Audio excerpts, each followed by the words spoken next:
علیکم ورحمۃ اللہ وبرکاتہ۔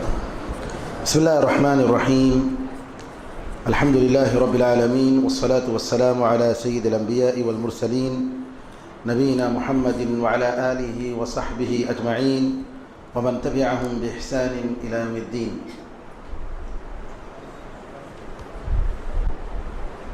نبی کریم صلی اللہ علیہ وسلم نے شب قدر طاق راتوں میں ہمیں تلاش کرنے کا حکم دیا۔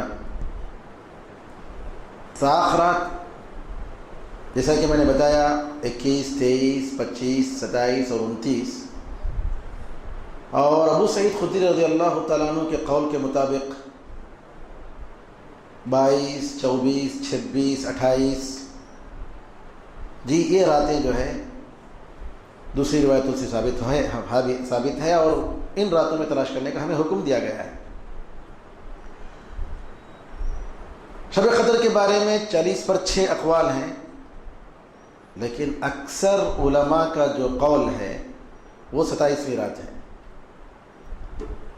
عبداللہ ابن عباس رضی اللہ تعالیٰ عنہما کہتے تھے، ان سے ثابت ہے کہ 27 رمضان یہ جو ہے لیلۃ القدر ہے، اور صحیح مسلم کی روایت ابی بن کعب رضی اللہ تعالیٰ عنہ قسم کھا کر کہتے تھے۔ ابی بن کعب رضی اللہ تعالیٰ عنہ وہ صحابی ہیں جن سے نبی کریم صلی اللہ علیہ وسلم نے کہا کہ قرآن پڑھو میں سنتا ہوں، کیونکہ اللہ نے مجھے حکم دیا ہے کہ میں تم سے سنوں۔ ابی بن کعب رضی اللہ تعالیٰ نے پوچھا کہ میرا نام لیا اللہ نے؟ میرا نام لے کر کہا کہ تم ہم سے قرآن سنو؟ کہا ہاں آپ کا نام لیا ہے۔ یہ سن کر رونے لگے، اور بس ابی بن کعب رضی اللہ تعالیٰ نے سورہ نساء کی آیتیں پڑھیں۔ تو ابی بن کعب کے بارے میں آتا ہے کہ وہ کہتے تھے کہ یہ جو رات ہے یہ 27ویں رات ہے، اور دو سارے علماء کے اقوال ہیں۔ آج کے ایک سعودی عالم یہ کہتے ہیں کہ میں 20 سال سے دیکھ رہا ہوں کہ 27ویں رات جو ہے یہ شب قدر ہے۔ 20 سال سے میرا تجربہ ہے، یہ شب قدر جو ہے 27ویں رات ہے۔ بہرحال 10 راتوں میں اور 7 راتوں میں ہمیں عبادت تو کرنی چاہیے، اور زیادہ سے زیادہ ہمیں اس کے ثواب کمانے کی کوشش کرنی چاہیے، اور خاص طور پر اس رات میں زیادہ سے زیادہ ہماری طرف سے کوشش ہونی چاہیے۔ اللہ تعالیٰ سے دعا ہے کہ اللہ تعالیٰ ہمیں اور آپ کو ان لوگوں میں شمار فرمائے جنہوں نے شب قدر میں قیام فرمایا ثواب کی نیت کے ساتھ اور ایمان کے ساتھ، اور اللہ تعالیٰ ہماری عبادتوں کو قبول فرمائے۔ نبی کریم صلی اللہ علیہ وسلم نے جب شب قدر کی اہمیت بتائی تو عائشہ رضی اللہ عنہا نے آپ سے ایک سوال کیا کہ اگر مجھے معلوم ہو جائے کہ فلاں رات شب قدر ہے تو میں کیا پڑھوں، کیا دعا کروں؟ تو نبی کریم صلی اللہ علیہ وسلم نے کہا کہ یہ دعا پڑھو، اللہم انک عفو تحب العفو فاعف عنی۔ اللہ تو بہت معاف کرنے والا ہے اور معاف کرنے کو پسند کرتا ہے، تو مجھے معاف فرما اللہ، تو مجھے معاف فرما۔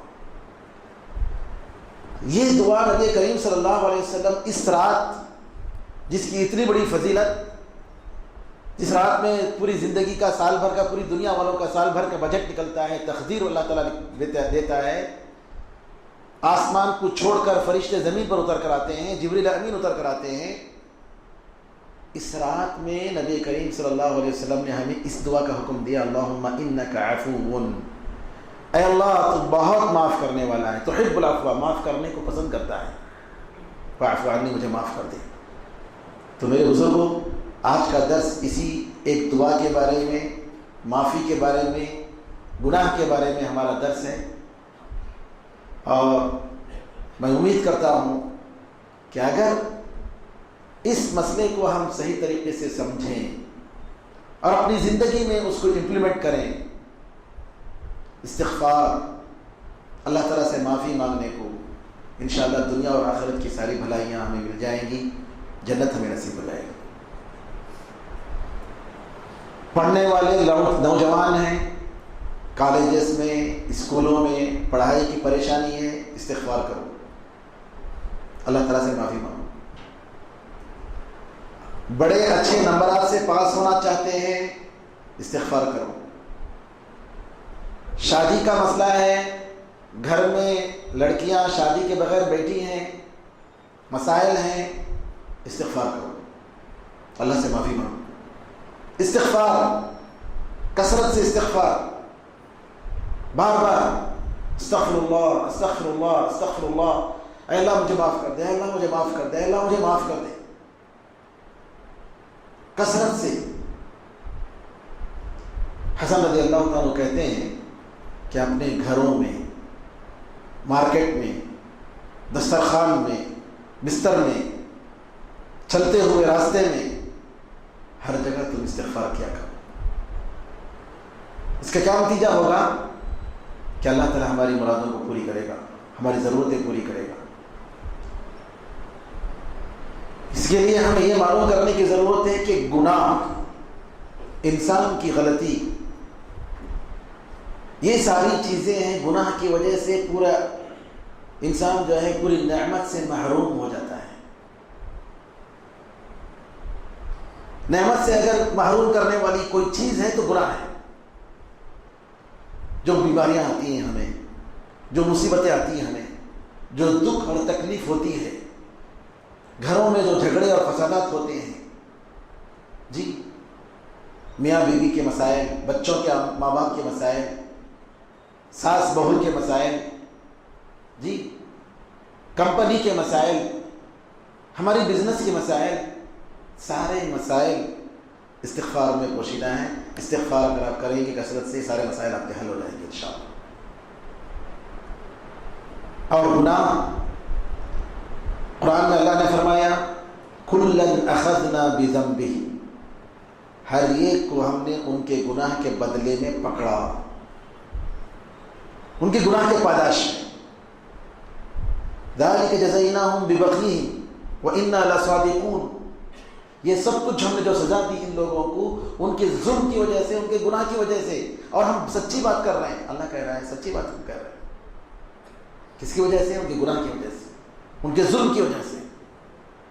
عمر رضی اللہ تعالیٰ عنہ اپنی فوج کو نصیحت کرتے ہیں، کہتے ہیں دیکھو مجھے تمہارے دشمنوں سے بڑھ کر تمہارے گناہوں سے میں ڈرتا ہوں، تمہارے گناہوں کا خطرہ مجھ پر ہے، کیونکہ مسلمان کبھی بھی نمبر اور اسلحہ ویپن کے ذریعے جیتتا نہیں ہے دشمنوں پر۔ مسلمان جو جیتتا ہے وہ اللہ کی مدد سے جیتتا ہے۔ اب جب مسلمان گناہ کرتا ہے تو اللہ تعالیٰ اپنی مدد کو اٹھا لیتا ہے، اور جب اللہ تعالیٰ اپنی مدد کو اٹھا لیتا ہے تو دشمن کفار مسلمانوں پر غالب ہو جاتے ہیں، کیونکہ ہمیشہ ان کا نمبر اور ان کے وسائل، ان کے سامان مسلمانوں کے مقابلے میں زیادہ ہوتے ہیں۔ آج یہی حقیقت ہے۔ ہم فلسطین کے لیے دعا کر رہے ہیں، دیکھ رہے ہیں، بہت درد اور تکلیف محسوس کر رہے ہیں، جو کچھ بھی ہو رہا ہے اپنی آنکھوں سے ہم دیکھ رہے ہیں۔ عراق میں کیا ہو رہا ہے ہم دیکھ رہے ہیں، سیریا میں کیا ہو رہا ہے ہم دیکھ رہے ہیں، برما میں کیا ہو رہا ہے ہم دیکھ رہے ہیں، دنیا کے چپے چپے میں کیا ہو رہا ہے ہم دیکھ رہے ہیں۔ میرے بھائیوں، یہ سب جو ہے ہمارے گناہوں کی وجہ سے۔ ما اصابکم من مصیبت فبما کسبت ایدیکم ویعفو عن کثیر۔ اللہ کہتا ہے کہ جو بھی تکلیف تمہیں ہوتی ہے، جو بھی مصیبت تمہیں جو آتی ہے، وہ تمہارے گناہوں کی وجہ سے، تمہارے اعمال کی وجہ سے، تمہاری کمائی کی وجہ سے، تمہارے ہاتھوں نے جو کمایا اس کے بدلے میں ہے۔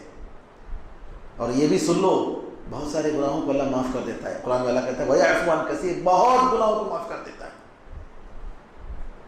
اور اللہ نے کہا لو يؤاخذ الله الناس بظلمهم ما ترك عليها من دابة، اگر لوگوں کے گناہوں کے بدلے میں اللہ لوگوں کو سزا دے دیتا تو زمین پر ایک جانور کو بھی زندہ نہیں چھوڑتا۔ انسان تو انسان، جانور کو بھی نہیں چھوڑتا۔ بعض روایتوں میں آتا ہے کہ یہ جانور، یہ درخت، یہ پتھر انسان سے کہتے ہیں ارے انسان تیرے گناہ ذرا کم کر لے، تیری وجہ سے ہمارے اوپر مصیبت آ رہی ہے۔ یہ مچھلیاں، جی، یہ جانور کہتے ہیں کہ تمہاری وجہ سے مصیبت ہم پر آ رہی ہے۔ قرآن میں اللہ نے فرمایا ظہر الفساد فی البر والبحر بما کسبت ایدی الناس، جی، کہ زمین میں فساد، خشکی اور تری میں، سمندر میں اور زمین میں بالکل فساد پھیل گیا ہے. کس کی وجہ سے؟ لوگوں کے گناہوں کی وجہ سے. یہ سب اس لیے میرے بھائیوں کہ اس سرزمین کا ایک قانون ہے، ایک سسٹم ہے. ہم لوگ بولتے ہیں کہ زمین میں گراوٹی پاور ہے، فلاں ہے، فلاں ہے، یہ ہے، آگ میں جلانے کی طاقت ہے کیا نہیں؟ لیکن سنو، اس دنیا کا ایک نظام ہے جو ان سارے نظام سے بڑھ کر ہے. وہ کیا ہے؟ اس دنیا کا نظام یہ ہے کہ تم اللہ کے سامنے، اس کے خالق کے سامنے سرنڈر ہو جاؤ، بس. یہی ایک خالق کائنات کی اطاعت اور فرما برداری، یہ پورا نظام اس پر چل رہا ہے. سورج، چاند، درخت، پتھر، پہاڑ، پوری دنیا، پوری کائنات. آپ نے کبھی دیکھا کسی جانور کو اللہ تعالیٰ کی نافرمانی کرتے ہوئے؟ سورج کو، چاند کو دیکھا نافرمانی کرتے ہوئے؟ بارش کو دیکھا آپ نے نافرمانی کرتے ہوئے؟ ہرگز نہیں. نافرمانی کرتے ہیں تو انسان اور جن، یہی دونوں ہیں جو نافرمانی کرتے ہیں. اور انہی نافرمانیوں کی وجہ سے ساری دنیا میں مصیبتیں آ رہی ہیں، پریشانیاں آ رہی ہیں، بیماریاں ہیں، طرح طرح کی بیماریاں ہیں، طرح طرح کی تکلیفیں آ رہی ہیں اللہ تعالیٰ کی نافرمانی کی وجہ سے. اور نافرمانی جب ہم گناہ کر رہے ہیں، اور انسان کا مطلب ہی ہے گناہ کرنا، گناہوں سے بچ نہیں سکتا. کیونکہ اللہ تعالیٰ نے ہمیں کہا لَوْ لَمْ تُذْنِبُوا، اگر تم گناہ نہیں کرو گے لَخَلَقَ اللَّهُ أَقْوَامًا يُذْنِبُونَ ثُمَّ يَسْتَغْفِرُونَ، اللہ تعالیٰ ایسے لوگوں کو پیدا کرے گا جو گناہ کریں گے اور معافی مانگیں گے. تو آپ کو اس سرزمین پر کیوں لایا گیا ہے؟ آپ سے گناہ نہیں چاہتے ہوئے بھی آپ کریں گے، ہوگا. آپ نہیں چاہیں گے لیکن پھر بھی کریں گے. تو کیا کرنا چاہیے آپ کو؟ اللہ تعالیٰ سے معافی مانگنی چاہیے، استغفار. گویا آپ کا اور ہمارا کام سوائے استغفار کے اور کچھ نہیں. استغفر اللہ، استغفر اللہ. انبیاء علیہ السلام کی تاریخ اٹھا کر دیکھ لیجیے. ہمارے ساری انسانیت کے ماں باپ آدم اور حوا علیہ السلام گناہ کرتے ہیں، فوراً کیا کہا انہوں نے؟ ربنا ظلمنا انفسنا، اے ہمارے پروردگار ہم نے اپنے آپ پر ظلم کیا. وَإِن لَّمْ تَغْفِرْ لَنَا وَتَرْحَمْنَا لَنَكُونَنَّ مِنَ الْخَاسِرِينَ، اگر تو ہمیں معاف نہیں کرے گا اور رحم نہیں کرے گا تو ہم نقصان اٹھانے والوں میں سے ہو جائیں گے. انسان اور شیطان میں فرق ہے میرے بھائیوں. انسان غلطی کرنے کے بعد، گناہ کرنے کے بعد اپنے اندر محسوس کرتا ہے میں نے غلطی کی اور توبہ کرتا ہے، معافی چاہتا ہے. لیکن شیطان اور ابلیس جب غلطی کرتا ہے، گناہ کرتا ہے تو گناہ کے بعد اتراتا ہے، فخر کرتا ہے، تکبر کرتا ہے. یہی فرق انسان میں اور شیطان میں. نوح علیہ السلام کے بارے میں اللہ نے فرمایا قال ربی انی اعوذ بک ان اسألک ما لیس لی بہ علم والا تغفر لی وترحمنی اکن من الخاسرین. نوح علیہ السلام نے اپنے بیٹے کی معافی مانگی، مغفرت مانگی اللہ سے. اللہ نے کہا کہ نوح، یہ تمہارے خاندان میں، تمہارے گھر والوں میں نہیں ہے. انہ عمل غیر صالح، یہ جو ہے یہ بالکل غیر اور ناپاک عمل ہے، گندا عمل ہے، کفر کا ہے. انی اعیذک ان تکون من الجاہلین، میں نصیحت کرتا ہوں نوح تم جاہلوں میں سے مت ہو جاؤ. کیا کہا؟ اے اللہ میں پناہ مانگتا ہوں کہ ایسی چیز مانگوں جس کا مجھے علم نہیں. اے اللہ اگر تو مجھے معاف نہیں کرے گا، رحم نہیں کرے گا تو میں نقصان اٹھانے والوں میں سے ہو جاؤں گا. ابراہیم علیہ السلام کے بارے میں کہا کہ میں امید کرتا ہوں کہ اللہ قیامت کے دن میرے گناہوں کو معاف کرے گا. داؤد علیہ السلام کے بارے میں کہا کہ اپنے رب سے انہوں ان کی غلطی کا احساس کے بعد انہوں نے معافی مانگی اور وہ سجدے میں گر گئے، اللہ کی طرف پلٹ گئے. سلیمان علیہ السلام کے بارے میں کہا رب اغفر لی وہب لی ملکا لا ینبغی لأحد من بعدی، کہ انہوں نے دعا کہا اللہ مجھے معاف کر دے اور ایسی حکومت دے کہ میرے بعد کسی کو ایسی حکومت نہ ہو. موسیٰ علیہ السلام کے بارے میں کہا کہ انہوں نے کہا اے اللہ ربی انی ظلمت نفسی فاغفر لی، اے اللہ میں نے اپنے آپ پر ظلم کیا، مجھے معاف کر دے. اور ہمارے نبی صلی اللہ علیہ وسلم آپ کے بارے میں آتا ہے کہ ایک دن میں 100 سے زیادہ مرتبہ اللہ تعالیٰ سے معافی مانگتے تھے. 100 سے زیادہ مرتبہ. صحابہ کہتے ہیں کبھی کبھی ایک بیٹھک میں ہم دیکھتے تھے کہ نبی کریم صلی اللہ علیہ وسلم 70 سے زیادہ مرتبہ معافی مانگتے تھے. استغفر اللہ، استغفر اللہ، استغفر اللہ. تو میرے بھائیوں، گناہ انسان کی بدبختی ہے، نافرمانی انسان کے لیے درد سر ہے۔ گناہوں کی وجہ سے، غلطیوں کی وجہ سے انسان دنیا اور آخرت میں نامراد ہو جاتا ہے۔ یہاں ایک بات میں بتاؤں، توبے کی دو قسم ہے۔ ایک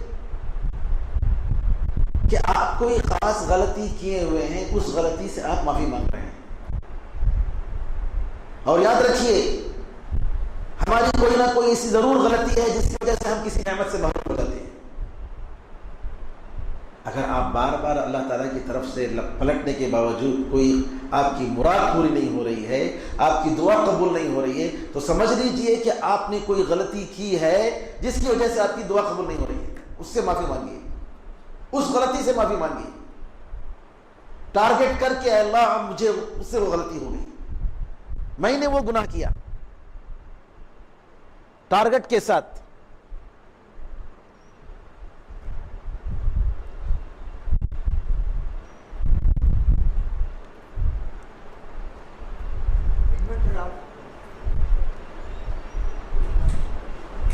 کرنٹ نہیں گیا؟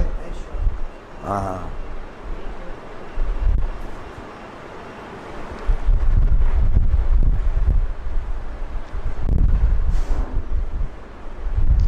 تو یہ دیکھیں کہ ہم نے غلطی کیا کی، وہ کوئی غلطی ہے ضرور۔ آپ کو بتاؤں، میں سلف صالحین میں سے ایک کہتے ہیں کہ ایک شخص رو رہا تھا، اپنی نماز میں رو رہا تھا۔ میں نے کہا یہ لوگوں کو دکھانے کے لیے رو رہا ہے، ریاکاری کے لیے تو رو رہا ہے۔ میری ایک غلطی کی وجہ سے، اس ایک غلطی کی وجہ سے میں 20 سال تک تہجد کی نماز سے محروم ہو گیا۔ ایک غلطی، میں نے گمان کیا کہ ارے، میں نے کہا کہ تم ایسے ہی دکھاوے کے لیے رو رہا ہے۔ اس ایک غلطی کی وجہ سے کتنے سال؟ 20 سال تک میں تہجد کی نماز سے محروم ہو گیا۔ سبحان اللہ۔ اور صحابہ رضی اللہ عنہم اجمعین غلطیوں کو دیکھ کر ان کا ایسے خاص غلطیوں سے پناہ مانگتے تھے۔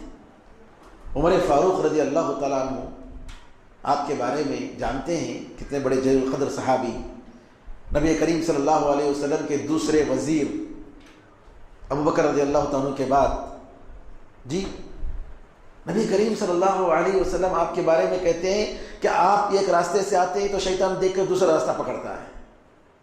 کئی حدیثوں میں آپ نے کہا کہ میرے بعد اگر کوئی نبی ہوتے تو عمر ہوتے، جنت کی گواہی دی۔ صلح حدیبیہ کے موقع پر عمر رضی اللہ تعالیٰ عنہ نے جب صلح کی باتیں لکھی جا رہی تھیں تو قریش لوگوں نے کہا شرطوں میں سے ایک شرط یہ ہے ہمارے اور تمہارے درمیان صلح کی، مکے کا کوئی آدمی مسلمان ہو کر مدینہ آئے گا تو مدینے والے اس کو واپس کر دیں گے، مکے کو مدینے میں رہنے نہیں دیں گے۔ مدینے کا کوئی مسلمان کافر ہو کر، مرتد ہو کر مکہ چلا جاتا ہے تو مکے والے واپس نہیں کریں گے۔ ظلم ہے۔ ہمارا آدمی تمہارے پاس آئے گا تو آپ لوگ واپس نہیں کریں گے، لیکن تمہارا کوئی آدمی مسلمان بن کر ہمارے پاس آتا ہے تو ہم واپس کر دینا، اور ان کو تم ان کو تکلیف دو گے۔ عمر رضی اللہ تعالیٰ عنہ کو دیکھا نہیں گیا، صبر نہیں ہوا، انہوں نے کہا کہ نہیں، ہم اس کو نہیں مانیں گے، یہ شرط، اتنی بڑی شرط ہم نہیں مانیں گے۔ رسول اللہ صلی اللہ علیہ وسلم کہتے ہیں عمر کوئی بات نہیں، مان لو، خیر ہوگا، اللہ تعالیٰ ان کے لیے کوئی راستہ نکالے گا۔ عمر کہتے ہیں اللہ کے رسول کیوں ہم ذلت کو اپنے دین میں ہم برداشت کریں، کیوں قبول کریں؟ بار بار آرگیومنٹ۔ ابو بکر صدیق رضی اللہ تعالیٰ عنہ عمر فاروق سے کہتے ہیں عمر معلوم ہے یہ کون ہے؟ یہ اللہ کے رسول ہیں، جو بھی کر رہے اللہ کے حکم پر، اللہ کے اشارے پر کر رہے ہیں۔ عمر رضی اللہ تعالیٰ فوراً چونک گئے، فوراً چونک گئے۔ عمر رضی اللہ تعالیٰ کہتے ہیں کہ میں اس کے بعد اس غلطی پر اتنا شرمندہ ہوا کہ میں سوچتا کاش میں اسی دن مسلمان ہوا ہوتا۔ کتنی بڑی غلطی کی میں نے کہ نبی کریم صلی اللہ علیہ وسلم کی ایک بات کو میں ٹھکرا رہا تھا۔ روایتوں میں آتا ہے کہ کئی غلاموں کو انہوں نے آزاد کیا اس غلطی کو یاد کرتے ہوئے، کہ میں نے نبی کریم صلی اللہ علیہ وسلم کی بات کو ٹھکرائی. سبحان اللہ. عائشہ رضی اللہ تعالی عنہ آپ کے بارے میں آتا ہے, دوسرا واقعہ بتا رہا ہوں. غلطی کا احساس, کوئی خاص گناہ کیا ہے میں نے اور اس کا احساس, اللہ تعالیٰ اس کو مجھے معاف کر دے. آپ کی خواہش تھی کہ نبی کریم صلی اللہ علیہ وسلم کے ساتھ ان کے ابو بکر رضی اللہ تعالیٰ اور عمر فاروق کے ساتھ آپ کے گھر میں وہ بھی دفن کی جاتی. ان کی یہ خواہش تھی میرے گھر میں نبی کریم صلی اللہ علیہ وسلم کے ساتھ میں مدفون ہوں. وفات کے وقت انہوں نے کہا کہ نہیں, میں اس لائق نہیں ہوں کہ میں رسول اللہ صلی اللہ علیہ وسلم کے ساتھ مدفون کیوں ہو جاؤں, کیونکہ میں نے ایک گناہ کیا, میں نے غلطی کی, میں اپنے آپ کو اس لائق نہیں سمجھتی, لہذا مجھے عام قبرستانوں میں لے جا کر دفن کرو. وہ غلطی کیا تھی کہ عثمان رضی اللہ تعالیٰ عنہ کے شہید ہونے کے بعد, عثمان رضی اللہ تعالیٰ عنہ کے قاتلین جو علی رضی اللہ تعالیٰ عنہ کے ساتھ تھے, ان لوگوں کو, عثمان رضی اللہ تعالیٰ عنہ کو قتل کرنے والوں کو قصاص کے طور پر قتل کرنے کا مطالبہ کر رہے تھے. عائشہ رضی اللہ تعالیٰ عنہ, طلحہ رضی اللہ تعالیٰ عنہ, زبیر رضی اللہ تعالیٰ عنہ. اور ایسے ہی جنگ جمل کا واقعہ پیش آ گیا, اونٹ کا واقعہ, جنگ جمل, کیمل وار کہتے ہیں. اور وہ جو جنگ ہوئی, اس جنگ کے کمانڈر جو ہے عائشہ رضی اللہ تعالیٰ عنہ تھی. تو عائشہ رضی اللہ تعالیٰ عنہ اس کو سوچ کر کہتی تھی کہ میں نے کتنی بڑی غلطی کی, مجھے نہیں کرنا چاہیے تھا, اس جنگ میں مجھے شرکت نہیں کرنا چاہیے تھا, میں نے بہت بڑی غلطی کی. اور اس غلطی کو یاد کر کے کہتے تھے کہ میں اس لائق نہیں ہوں کہ رسول اللہ صلی اللہ علیہ وسلم کے ساتھ میرے حجرے میں مجھے دفن کیا جائے, لہذا قبرستان میں, عام قبرستان میں لے جا کر دفن کرو. یہ احساس. تو میرے بزرگوں, اگر ہماری مرادیں پوری نہیں ہو رہی ہیں, پڑھائی میں پریشانی ہے, بزنس میں پریشانی ہے, ہماری صحت میں پریشانی ہے, جی استغفار کرو, استغفار کرو. دیکھو ہماری کوئی غلطی ضرور ہے, اس غلطی کی وجہ سے ہماری مراد پوری نہیں ہو رہی ہے, کوئی رکاوٹ ہے. تو ایک تو خاص گناہ کی معافی مانگنا, دوسرا یہ کہ عام گناہ ہے, عام گناہ ہے, جنرل, اور ہم کرتے ہی رہتے ہیں, جیسا کہ ذکر آئے گا. تو استغفار کرتے رہنا چاہیے, توبہ ہمیشہ کرتے رہنا چاہیے. اور اس کے علاوہ انسان جب تنہا ہوتا ہے تو کچھ گناہیں کرتا ہے, لوگ نہیں چاہتا ہے کہ لوگ دیکھیں. فون میں کتنی چیزیں آج کل, کتنا فساد ہوتا ہے, خاص لوگوں سے گفتگو, اگر گھر والے نہیں, ارے چھپا دے کے فوراً, نہیں ہونا چاہیے. یہ کیا ہے, یہ تنہائی میں گناہ, تنہائی کی غلطیاں, اس پر انسان کو توبہ کرنا چاہیے. حدیث میں آتا ہے, ثوبان رضی اللہ عنہ فرماتے ہیں کہ نبی کریم صلی اللہ علیہ وسلم نے فرمایا, میں ضرور ایسے لوگوں کو میری امت میں جانتا ہوں قیامت کے دن تہامہ کے پہاڑ کے جیسے نیکیاں لے کر آئیں گے, لیکن اللہ تعالیٰ ان کی نیکیوں کو اڑا دے گا, بیکار کر دے گا. ثوبان رضی اللہ عنہ کہتے ہیں, اللہ کے رسول ذرا بتائیے کون ہے, کہیں ہمارے اندر تو وہ نہ ہو, ہم لوگ تو نہ ہو جائیں. کہا نبی کریم صلی اللہ علیہ وسلم نے, ہاں وہ تمہارے بھائی, تمہارے لوگ ہیں, مسلمانوں میں سے ہوں گے, رات میں نمازیں پڑھتے ہوں گے, لیکن یہ لوگ ایسے ہیں کہ جب یہ لوگ تنہا ہوتے ہیں تو اللہ تعالیٰ کے حرام کام کرتے ہیں, اللہ تعالیٰ کے حرام کام کرتے ہیں تنہائی میں. اس حدیث کو شیخ البانی رحمۃ اللہ علیہ نے صحیح قرار دیا, اور سنن ابن ماجہ میں یہ حدیث موجود ہے. تو میرے بزرگوں, ان گناہوں سے ہمیں ڈرنا چاہیے, اور کن کن چیزوں سے توبہ کرنا چاہیے. توبہ, ایک تو عام طور پر لوگ سمجھتے ہیں کہ ہم گناہ کریں گے تو توبہ. گناہ کیا ہے, زنا کرنا, چوری کرنا, غلط قتل غارت گاری کرنا, یہی نہیں ہے. اس سے بڑھ کر فرائض کو چھوڑنا بہت بڑا گناہ ہے.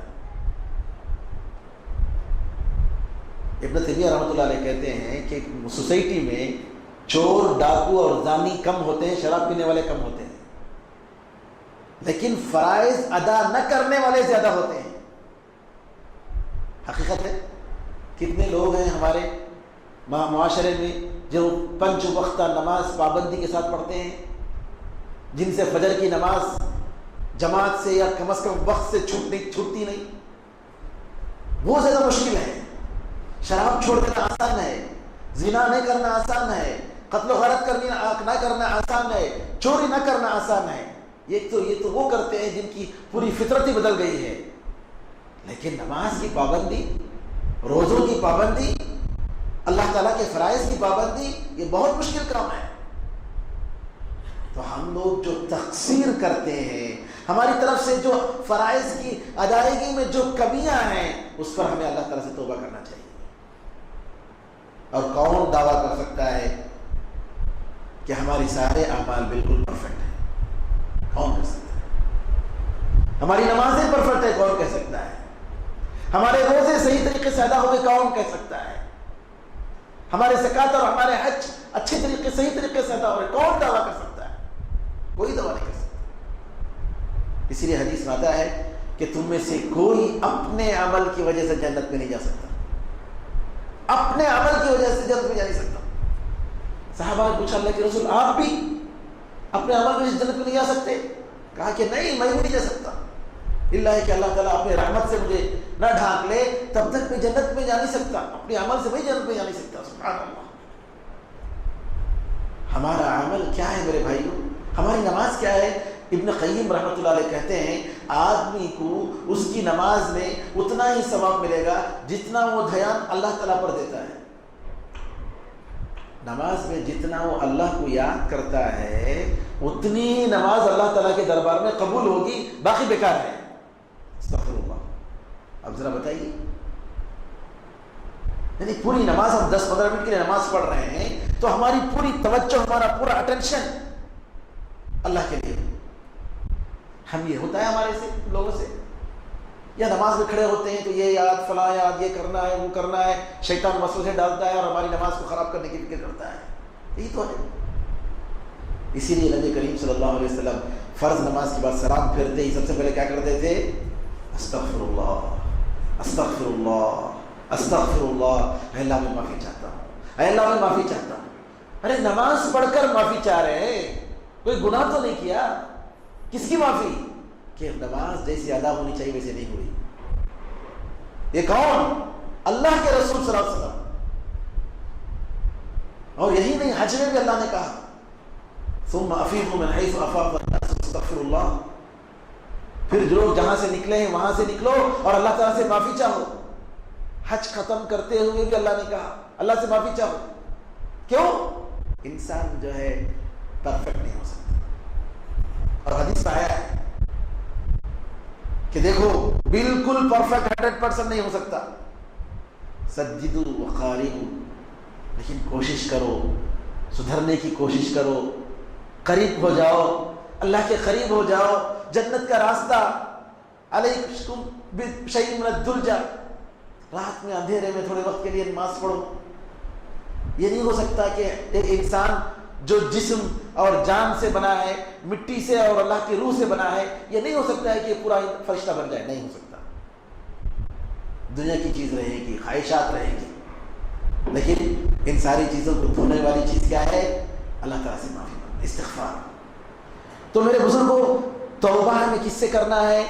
کہ تو ہم اپنے فرائض کو ہم صحیح طریقے سے ادا نہیں کر پا رہے ہیں، اور ہماری طرف سے غلطیاں ہو رہی ہیں، گناہیں ہو رہے ہیں. بہت سارے چھوٹے گناہ ہو جا رہے ہیں، بہت سارے، اور اتنے گناہ نعوذ باللہ کہ مت پوچھو. اور کتنے گناہ ہیں ہم جس کو چھوٹا سمجھتے ہیں. کیا ہے بھائی؟ گانا بجانا. گانا بجانا چھوٹا ہے؟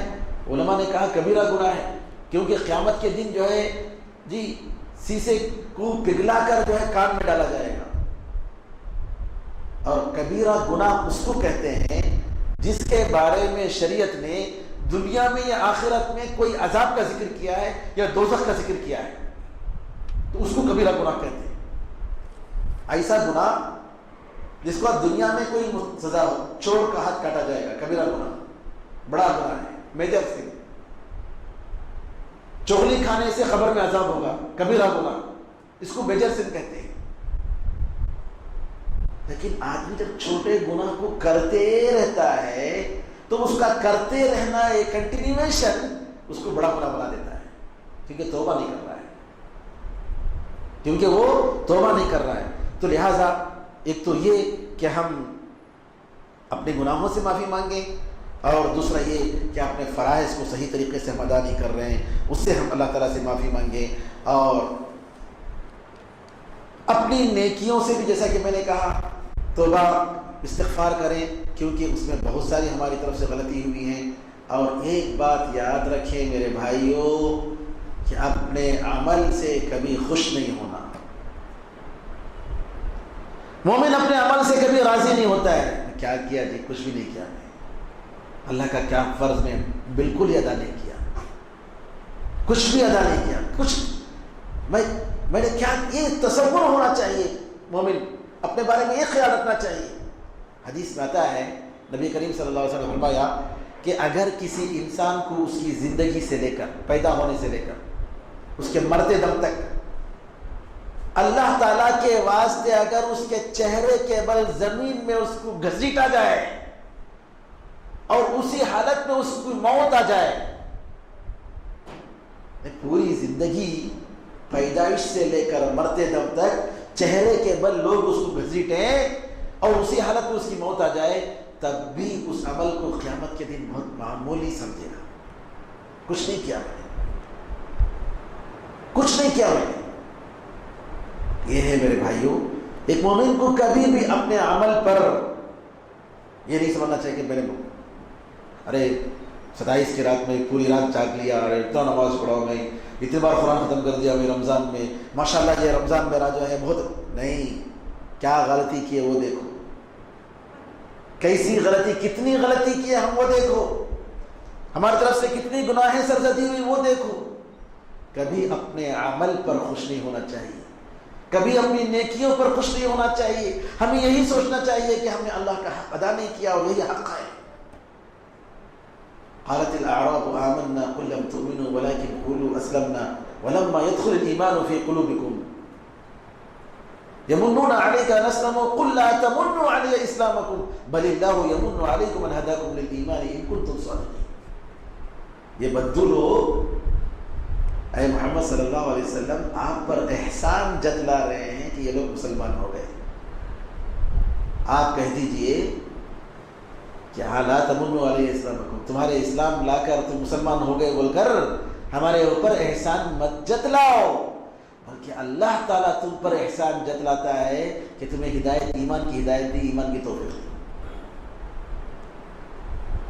ورنہ ہم بھی گھنٹی بجانے والے ہوتے جی، ورنہ ہم بھی جو اپنی زبان میں جو ہے سلاخ لگا کر جو ہے ہرو گرا ملک کشتہ ملک لے کر نکلتے، جو لوگ چپل کے بغیر کیسے کیسے تکلیفیں دیتے ہیں جی، اپنے آپ کو چپل کے بغیر چلتے ہیں، کئی مہینے چلتے ہیں، کیسے کیسی تکلیفیں، اللہ تعالیٰ نے کیسی شریعت دی ہمیں جی، اس سر کو اونچا رکھا، کسی غیر کے سامنے جھکانے سے بچا کر صرف اس خالق کائنات کے سامنے سجدہ کرنے کی توفیق دے کر اس سر کو اللہ تعالیٰ نے، اس ناک کو، اس سر کو اللہ نے اونچا رکھا ہے، یہ انسان کو اشرف المخلوقات بنایا، اس کی کتنی بڑی نعمت ہے۔ وہ ایک سجدہ جسے تو گرا سمجھتا ہے، وہ ایک سجدہ جسے تو گرا سمجھتا ہے، 1000 سجدوں سے دیتی ہے تجھ کو نجات۔ ایک سجدہ جو اللہ کے سامنے جسے تمہیں مشکل سمجھتے نا، اللہ تعالیٰ جو ہے تمہارے اس ایک سجدے کی وجہ سے الحمدللہ پتھر، سمندر، سانپ، بچھو جی، بندر، ان سارے کے سامنے سر جھکانے سے اللہ نے بچایا ہے۔ کتنی عزت دی آپ کو اللہ تعالیٰ نے، اللہ تعالیٰ کا یہ احسان ہے۔ ہم نماز پڑھ رہے ہیں، راتوں میں جاگ رہے ہیں، ہم اللہ پر کوئی احسان نہیں جتلا رہے ہیں، احسان نہیں کر رہے ہیں، یہ اللہ کا احسان ہے، آپ کو اس کی توفیق دیا، آپ کو توفیق دیا جی۔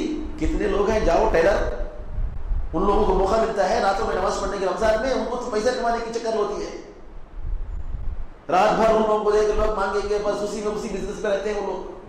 اللہ تعالیٰ نے آپ کو، اللہ تعالیٰ نے توفیق دی، مسجد میں دین کی باتیں سننے، عبادت کرنے کی توفیق دی، یہ اللہ کا احسان ہے، ہمارا کچھ نہیں ہے۔ اللہ تعالیٰ چاہتا تو ہمیں بھی ان کے ساتھ رکھ سکتا تھا، ہمیں اللہ کا اس کو شکر ادا کرنا چاہیے۔ تو یہ میرے بھائیوں کہ عمل کرنے کے بعد انسان اپنے عمل سے خوش ہو جائے، عمل کو برباد کر دیتا ہے۔ سلف کہتے ہیں کہ میں رات بھر اللہ کے لیے نماز پڑھوں اور صبح میں یہ ہو کر یہ سوچوں میں نے جو ہے آج نماز پڑھی اور اپنے عمل سے خوش ہو جاؤں، اس سے بہتر یہ ہے کہ میں رات بھر سو جاؤں اور دن میں اٹھ کر افسوس کروں کہ میں نے نماز نہیں پڑھی، تہجد کی نماز میری چھوٹ گئی، قیام اللیل مجھ سے نہیں ہوا، میں اس پر افسوس کروں، یہ زیادہ بہتر ہے۔ یہ سب میرے بھائیو دل کے اعمال ہیں۔ انسان ظاہری عمل تو کرتا ہے، نماز، رکوع، سجدے، یہ سب ظاہری عمل ہیں، یہ دل کا عمل ہے، اور دل ہی تقوی کا مصدر ہے، تقوی کی جگہ دل ہے، اور دل کو سب سے پہلے سدھرنا چاہیے۔ یہ غلط خیالات ہمارے ذہن سے نکلنا چاہیے، اور ہمیشہ ہماری نظر ہمارے عمل پر ہونا چاہیے۔ اعوذ باللہ، جو کرنا چاہیے میں نے نہیں کر سکا، مجھے قرآن کتنا پڑھنا چاہیے تھا نہیں پڑھا، قرآن کے کتنے مفہوم نہیں معلوم، صحیح طریقے سے میرے فرائض ادا نہیں ہو رہے۔ ہمیشہ اپنے نفس کو کوستے رہنا چاہیے۔ ابوبکر صدیق رضی اللہ تعالیٰ عنہ صحابہ کا یہی عمل تھا۔ ابوبکر صدیق رضی اللہ تعالیٰ عنہ اپنی زبان پکڑ کر کھینچتے ہیں، تکلیف دیتے ہیں اپنی زبان کو، کہتے ہیں ھذا اورثنی الموارد، ارے اس زبان نے مجھے مصیبتوں میں ڈال دیا، اس کی وجہ سے میں کتنے گناہ کر رہا ہوں۔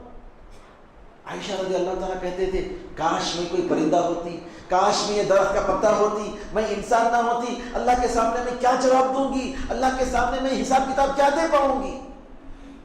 یہ تصور ہونا چاہیے، کیا اللہ کے حق میں ہم کچھ نہیں کر پا رہے۔ ایک شاعر عربی میں کہتا ہے وَلَوْ أَنَّ لِي فِي كُلِّ مَنْبَتِ شَعْرَةٍ لِسَانًا لَمَا أَوْفَيْتُ وَاجِبَ حَمْدِهِ،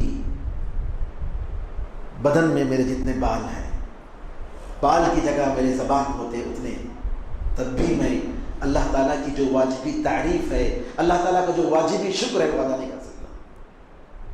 ایک زبان نہیں، جتنے بال ہیں بدن میں اتنے زبانیں اگر ہوتی تب بھی میں اللہ کا واجبی شکر ادا نہیں کر سکتا۔ یہ ہے حقیقت میرے بھائیوں، اپنے عمل پر ہمیشہ نظر ہونی چاہیے۔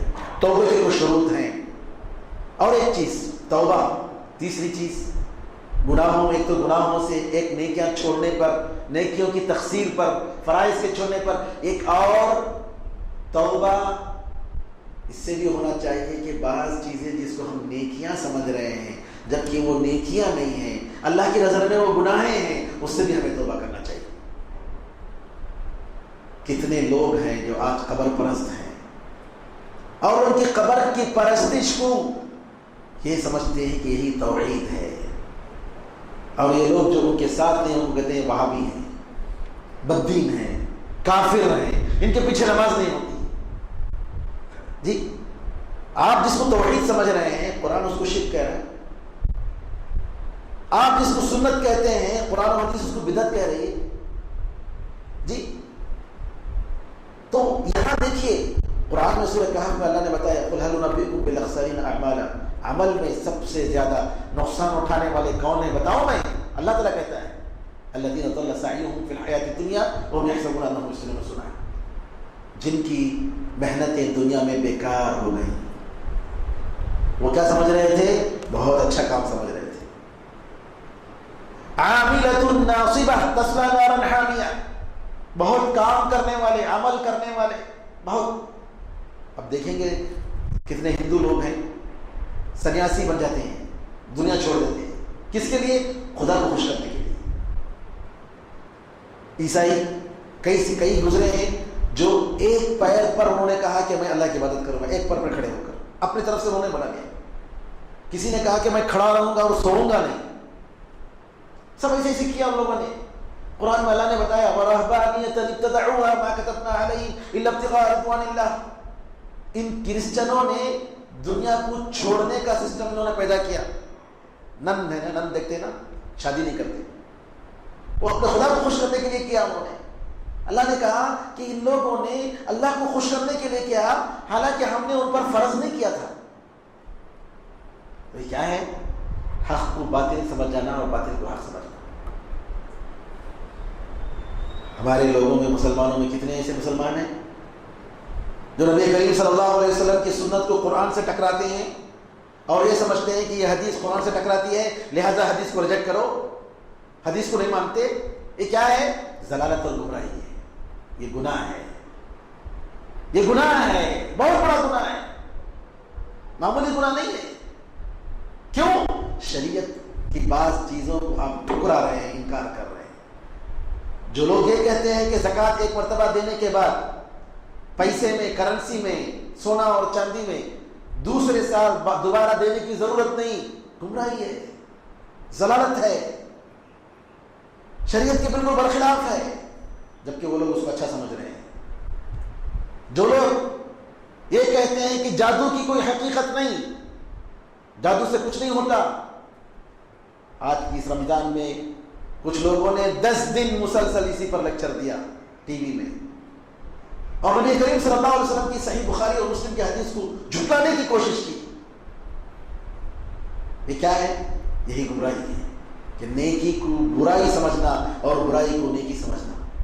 اس سے توبہ کرنے کی ضرورت ہے، بدعت و خرافات سے توبہ کرنے کی ضرورت ہے۔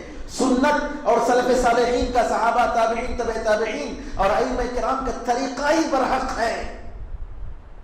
اس سے کوئی اعراض کرتا ہے تو نعوذ باللہ، کیا نبی کریم صلی اللہ علیہ وسلم کے صحابہ کے ساتھ دشمنی کرنے والے، نبی کریم صلی اللہ علیہ وسلم کے مبارک ہاتھوں سے حوض کوثر کا پانی ان کو ملے گا؟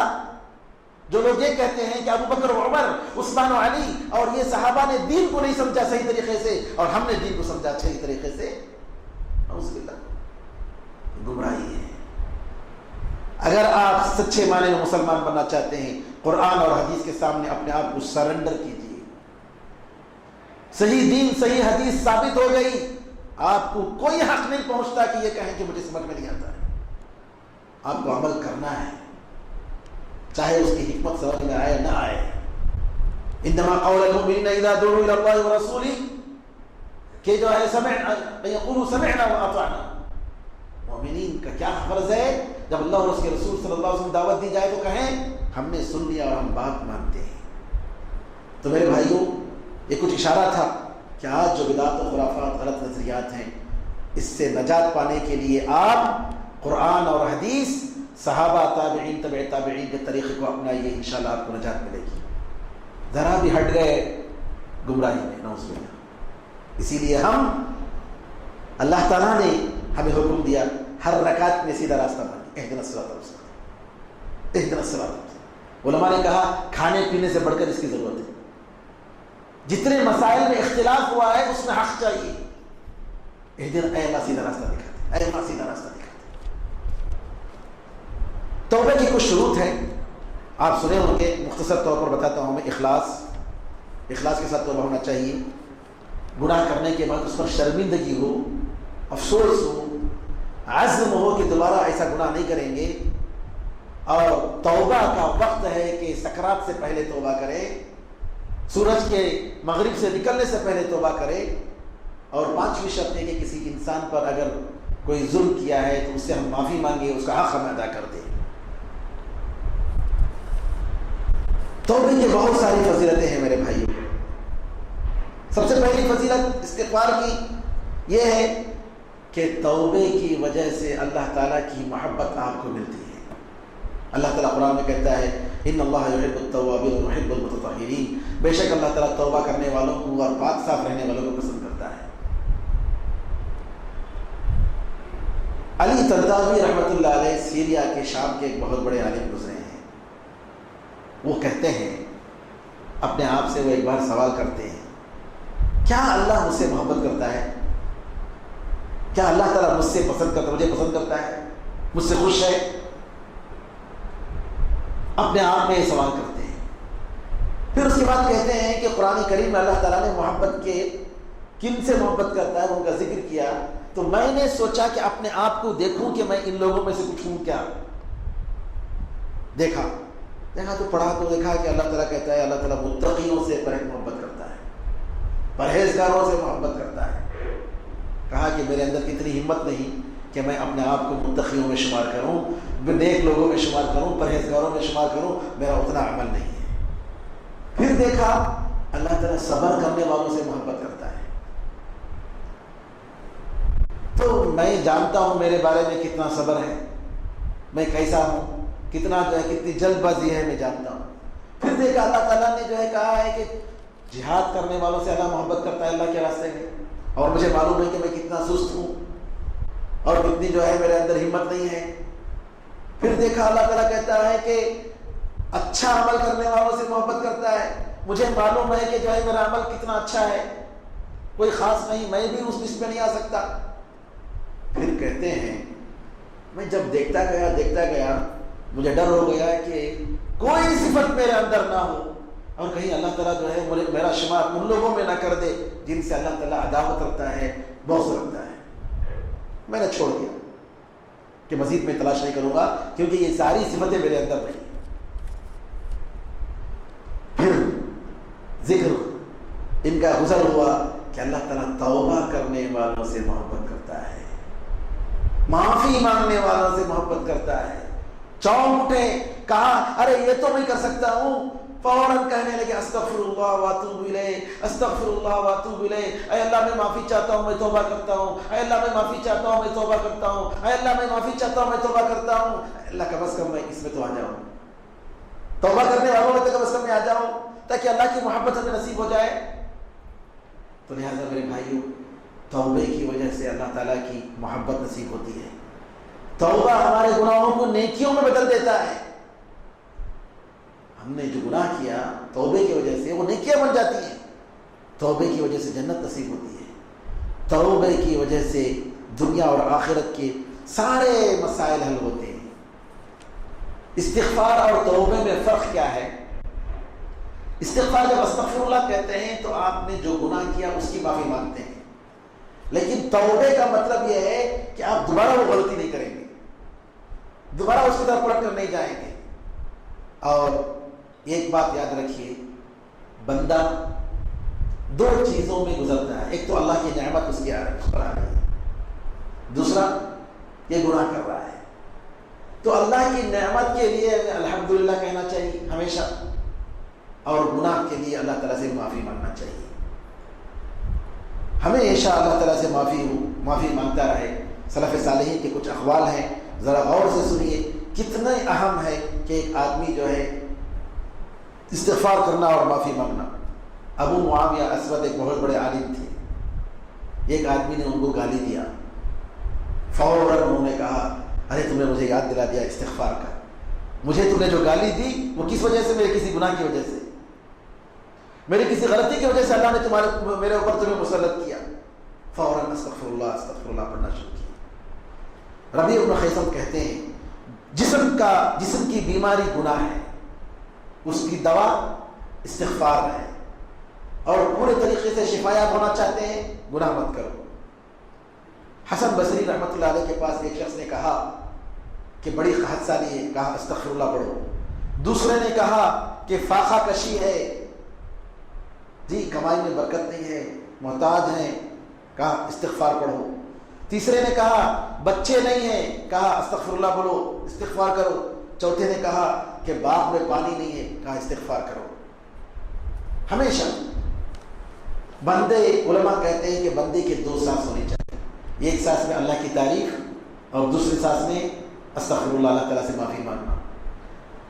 اور حسن بصری کہتے ہیں استغفار بہت کیا کرو، تمہارے گھروں میں، دستروں میں، راستوں میں، مارکیٹ میں، میٹنگوں میں، تمہارے بیٹھکوں میں۔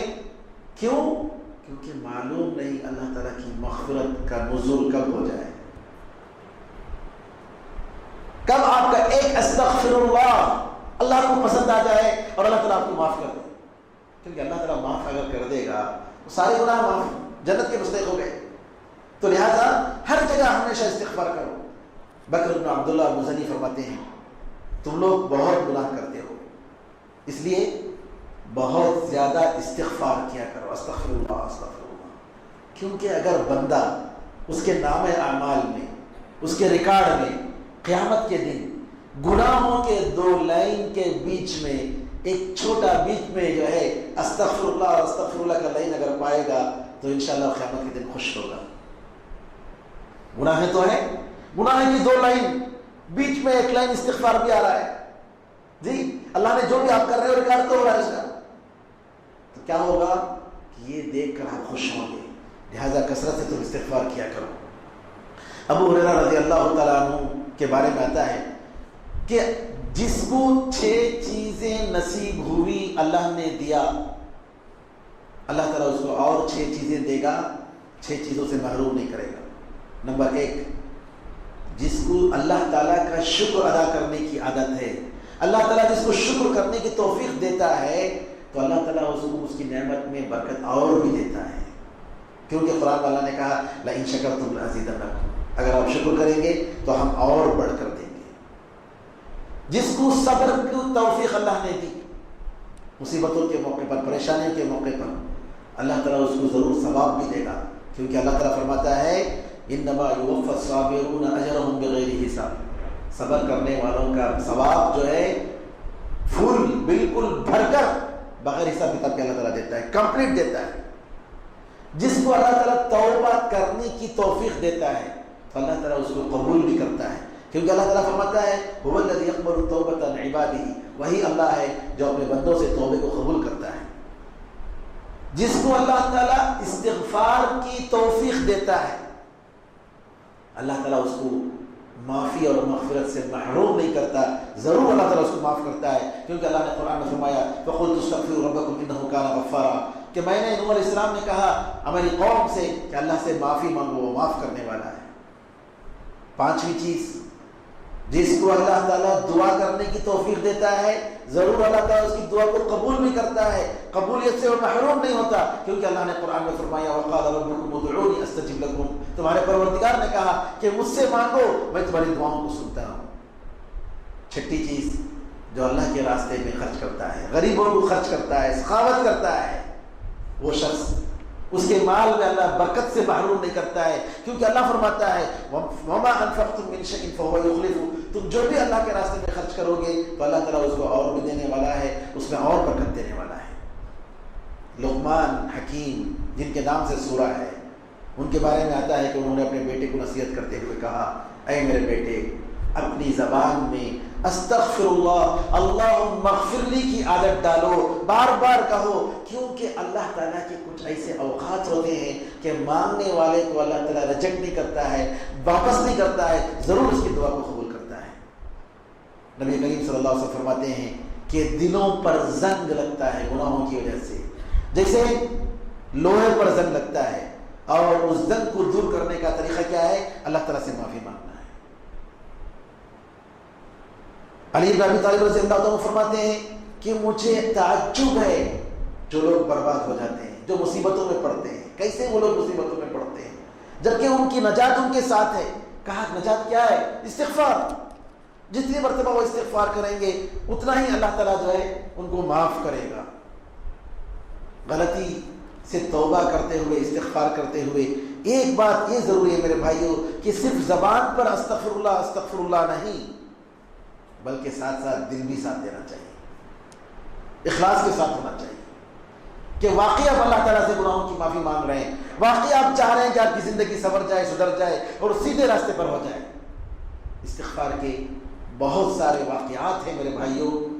جی، ایک عورت کے بارے میں آتا ہے کہ اس کا شوہر جو ہے ہمیشہ اس پر ناراض ہوتا تھا، آتا غصہ کرتا اور یہ بیچاری خاموش ہوتی، اس سے میں وہ نکل جاتا گھر سے باہر، تھوڑی دیر کے بعد بالکل بلی کی طرح واپس ہوتا، سارا غصہ کافور ہو جاتا۔ لوگوں نے پوچھا ارے کیا بات ہے بھائی، تمہارے اندر یہ کیسی چیز ہو گئی، یہ چیز کیا ہے کہ تمہارا شوہر تم سے اتنا ناراض ہوتا ہے لیکن تھوڑی دیر کے بعد جو ہے اس کا پورا غصہ چلا جاتا ہے اور خاموش ہو کر اچھے انداز میں واپس آتا ہے؟ تو کہا کہ جتنی بار وہ مجھے گالی دیتے ہیں، مجھے برا بلا کہتے ہیں، میں اپنے دل میں استغفر اللہ استغفر اللہ استغفر اللہ استغفر اللہ، میں اپنے گناہوں کی معافی مانگتے رہتی ہوں۔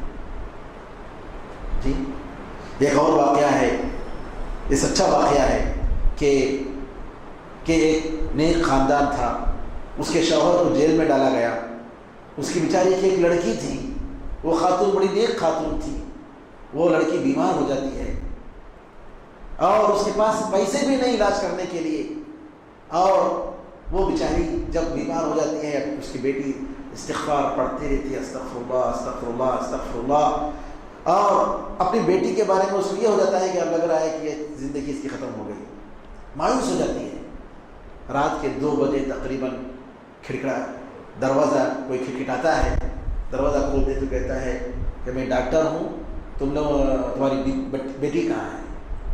تمہاری بیٹی کہاں ہے؟ علاج کیا، دوا لکھ کر دیا، پھر اس کے بعد جب واپس ہوا کہنے لگا ہے کہ فیس دو۔ اس نے کہا فیس دو۔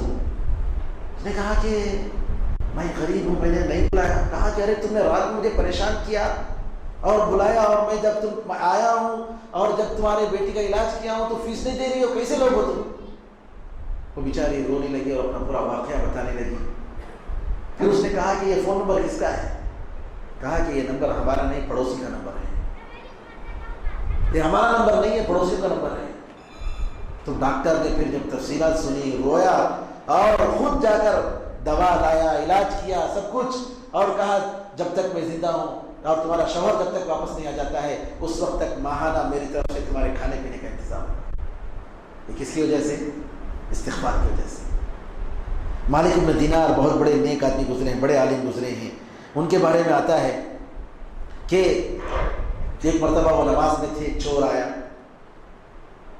اب وہ متقی پرہیزگار اس زمانے کے لوگ گھر میں کیا رکھتے تھے، کچھ نہیں ملا اس کو چور کو۔ جب واپس جانے لگا تو انہوں نے کہا السلام علیکم۔ کہا وعلیکم السلام۔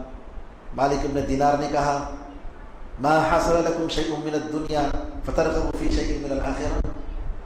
دنیا کی کوئی چیز تو تمہیں نہیں ملی ہمارے گھر میں، چلو آخرت کی کوئی چیز تمہیں چاہیے، آخرت کی کوئی چیز چاہیے، ہم دینا چاہتے ہیں۔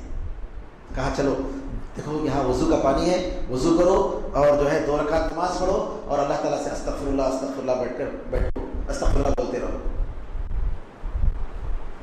اسے ہی کیا اس نے، جب وہ استغفر اللہ بولے گا، بولے گا نہیں تمہارے ساتھ ذرا اور ٹائم گزارنا چاہتا ہوں، ہاں اور ٹائم گزارنا چاہتا ہوں۔ کہا ٹھیک ہے بیٹھ جاؤ۔ فجر کے وقت میں نماز کے لیے مالک بن دینار نکلتے ہیں۔ ان کے ساتھی پوچھتے ہیں، ساتھ یہ بھی نکلتا ہے بیچارہ، ان کے ساتھی پوچھتے ہیں یہ کون ہے؟ کہا کہ ہمارے گھر میں چرانے آئے تھے، ہم نے ان کو چرا لیا۔ ہمارے گھر میں چرانے آئے تھے، ہم نے ان کو چرا لیا۔ حسن بن علی رضی اللہ تعالیٰ عنہ کے بارے میں آتا ہے کہ معاویہ رضی اللہ تعالیٰ عنہ کے پاس ایک بار آتے ہیں، تو معاویہ رضی اللہ تعالیٰ عنہ کے بعض قریب لوگوں میں سے کچھ لوگ جو ہے ایک آدمی آتا ہے پیچھے جا کر کہتا ہے حسن آپ جو ہے رسول اللہ صلی اللہ علیہ وسلم کے نواسے ہیں جی، میرے پاس پیسے بہت ہیں، بچے نہیں ہیں جی، کچھ سکھائیے مجھے، کچھ کیا بولوں بتائیے، وہ دعا کیجیے۔ کہا کہ تم استغفار زیادہ کرو، استغفار زیادہ کرو۔ کہتے ہیں کہ وہ ایک دن میں 700 مرتبہ استغفار پڑھتے تھے۔ کتنے بار؟ 700 مرتبہ۔ اللہ تعالیٰ نے ان کو 10 بچے دے، نرینہ اولاد، 10 بچے۔ تو میرے بزرگوں استغفار، استغفر اللہ زیادہ پڑھو، ساری پریشانیاں دور ہو جائیں گی، ساری مصیبتیں دور ہو جائیں گی۔ استغفر اللہ زیادہ بولو، زیادہ پڑھا کرو۔ اپنی زندگی میں ایک آج کے درس میں، پورے رمضان کے دروس میں اس کو آپ اپنے گانٹھی میں باندھ لیجئے کہ ہماری صبح اور ہمارا شام، ہماری شام جو ہے استغفار میں گزرے گا۔ گھر میں ہم استغفار کریں گے، اللہ تعالیٰ معاف کرنے والا ہے۔ کثرت سے استغفار پڑھیے، اللہ تعالیٰ آپ کو بیکار نہیں کرے گا۔ کثرت سے استغفار پڑھیے۔ دنیا چند دنوں کی، چند لمحوں کی ہے، زندگی ختم ہونے والی ہے۔ کثرت سے استغفار پڑھیے، ہر معاملے میں اللہ آپ کا ساتھ دے گا۔ کثرت سے استغفار پڑھیے، اللہ تعالیٰ آپ کو پاک دل دے گا، اطمینان، سکون والا نفس عطا فرمائے گا۔ کثرت سے استغفار پڑھیے، گناہیں آپ کی دھل جائیں گی۔ کثرت سے استغفار پڑھیے، اللہ تعالیٰ بہترین جوڑے آپ کو عطا فرمائے گا، لڑکیوں کو شوہر عطا فرمائے گا اور لڑکوں کو بہترین بیوی عطا فرمائے گا۔ کثرت سے استغفار پڑھیے، آپ کی بیماری عافیت میں بدل جائے گی۔ کثرت سے استغفار کیجیے، آپ جس میں فیل ہو رہے ہیں، فیلئر ہو رہے ہیں، اس میں آپ سکسیس ہو جائیں گے، نجات آپ کو ملے گی۔ کثرت سے استغفار پڑھیے، بد نظر جو آپ کو لگتی ہے، حسد کی وجہ سے آپ کو جو نقصان ہوتا ہے، جادو کی وجہ سے جو نقصان ہوتا ہے، اللہ تعالیٰ آپ کو بچا لے گا۔ کثرت سے استغفار پڑھیے، اگر آپ غریب ہیں تو مالدار ہو جائیں گے۔ کثرت سے استغفار پڑھیے، اگر آپ پر قرض ہے تو آپ کا قرض اللہ ادا کر دے گا۔ کثرت سے استغفار پڑھیے، اگر آپ کو اولاد نہیں ہے تو اللہ آپ کو اولاد دے گا۔ کثرت سے استغفار پڑھیے، آپ کے خواب شرمندہ تعبیر ہوں گے۔ کثرت سے استغفار پڑھیے، جنت ضرور آپ کو ملے گی۔ کثرت سے استغفار پڑھیے، ابلیس اور شیطان کے شر سے آپ بچیں گے۔ کثرت سے استغفار پڑھیے، غم پریشانی ختم ہو جائے گی۔ دین اور دنیا اور آخرت کی کامیابی استغفار میں ہے.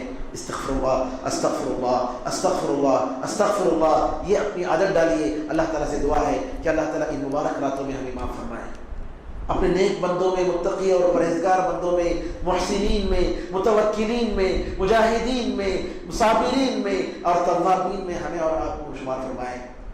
ہمارے اور آپ کے لیے اللہ تعالیٰ جنت واجب کر دے، دوزخ ہم پر حرام کر دے، قبر کا عذاب ہم پر حرام کر دے. ہمارے گھر والوں کو، ہمارے رشتہ داروں کو، بیوی بچوں کو، ماں باپ کو اللہ تعالیٰ ہم سب سے راضی ہو جائے. جو مر چکے ہیں اللہ تعالیٰ کو جنت نصیب فرمائے، جو بیمار ہیں اللہ تعالیٰ کو شفا عطا فرمائے، اور جو زندہ ہیں اللہ تعالیٰ ان کو ایمان پر اور حسن عمل پر، استقامت پر ان کو اللہ تعالیٰ زندہ رکھے اور لا الہ الا اللہ کہتے ہوئے ہم سب اس دنیا سے رخصت ہوں. آمین یا ارحم الراحمین. والحمد للہ رب العالمین، وصلی اللہ وسلم علی نبینا محمد وعلی آلہ وصحبہ اجمعین. والسلام علیکم ورحمۃ اللہ وبرکاتہ. سبحانک اللہ. وطر کی نماز انشاءاللہ 2:30 بجے ہوگی. وطر کی نماز انشاءاللہ 2:30 بجے پڑھی جائے گی.